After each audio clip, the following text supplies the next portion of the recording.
మన దేశంలో ఆర్థిక సంస్కరణలను రూపశిల్పి. 1991 మరియు 96 మధ్య కేంద్ర ఆర్థిక మంత్రిగా ఉన్నప్పుడు భారత ఆర్థిక వ్యవస్థను సరళీకరించి ఆర్థిక స్థితిగతుల దిశను మార్చే నిర్మాణాత్మక సంస్కరణలను అమలు చేయడంలో కీలక పాత్ర పోషించారు. ప్రపంచీకరణ, సరళీకరణ, ప్రైవేటీకరణ విధానాలతో అంతర్జాతీయ స్థాయిలో భారత ఆర్థిక వ్యవస్థను సుస్థిరంగా నిలబడేలా చేయగలిగారు.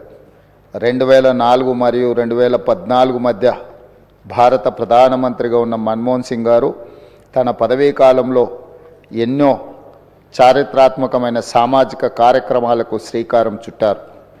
కూలీలకు ఉపాధి కల్పించే మహాత్మా గాంధీ జాతీయ గ్రామీణ ఉపాధి హామీ చట్టం, పరిపాలనలో పారదర్శకతను చాటి చెప్పే సమాచార హక్కు చట్టం, ప్రజారోగ్యానికి ప్రాధాన్యం ఇచ్చిన జాతీయ గ్రామీణ ఆరోగ్య మిషన్ ప్రారంభించారు. అందరికీ ఆధార్ కార్డు లాంటి సామాజిక విప్లవాత్మక కార్యక్రమాలను ఆయన హయాంలోనే మొదలయ్యాయి.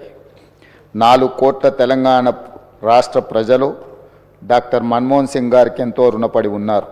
ఆయన ప్రధానమంత్రిగా ఉన్నప్పుడే తెలంగాణ రాష్ట్ర ఏర్పాటుకు మార్గం సుగమమైంది. 2014లో ఆంధ్రప్రదేశ్ రాష్ట్ర పునర్వ్యవస్థీకరణ చట్టాన్ని పార్లమెంట్ ఆమోదించింది. ఎన్నో ఏండ్ల పోరాటం ఫలించి తెలంగాణ రాష్ట్రం ఏర్పడింది. మన్మోహన్ సింగ్ గారు మన దేశానికి, ముఖ్యంగా తెలంగాణకు చేసిన సేవలకు ఈ సభ అపారమైన కృతజ్ఞతలను తెలియజేస్తుంది. ఆర్థిక రంగంలో దేశానికి ఆయన మార్గదర్శి, భవిష్యత్ తరాలకు ఆదర్శప్రాయమైన నాయకుడు డాక్టర్ మన్మోహన్ సింగ్ గారు. ఆధునిక భారతదేశాన్ని ప్రపంచ స్థాయిలో మేటి దేశంగా నిలబెట్టేందుకు ఆయన చూపిన దార్శనికత, ఆయన చేసిన కృషిని అందరూ గుర్తుంచుకోవాలి, భావితరాలు స్మరించుకోవాలి.